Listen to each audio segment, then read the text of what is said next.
বন্ধুরা, সারা ছাদ কাপড় মেলে, আকাশে মেঘলা, হঠাৎ করে মেঘ করেছে। গতকাল একটু ঝড় বৃষ্টি হয়েছে রাত্রে, তবুও এই কাপড়গুলো সব ভিজানো ছিল, মেশিনের মধ্যে কেচে ধুয়ে মেলা হয়েছে।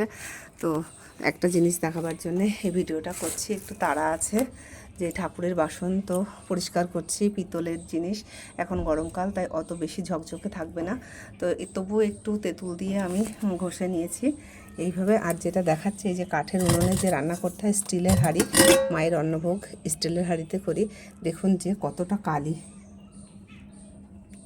এই মানে ভিমবা দিয়ে সবাই মাজে, আমিও ভিমবা দিয়েই মাজছি, আর কিচ্ছু দেইনি। একটু নতুন স্টিল ব্রুশ, দেখুন কেমন কালো হয়ে গেছে।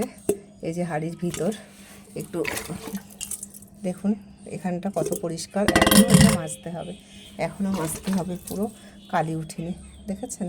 অনেকক্ষণ ধরে ঘষছি। তো যাই হোক, এইভাবেই মাকে সেবা করার চেষ্টা করছি। দেখি মা কবে কৃপা করে। সাধনা করা অতটাও সোজা জিনিস নয় বন্ধুরা, মায়ের আদেশ পালন করতে হয়। তো চলুন, সবাই ভালো থাকুন, সুস্থ থাকুন, সাবধানে থাকুন। আমি কাজটা শেষ করি, পরে আবার দেখা হবে।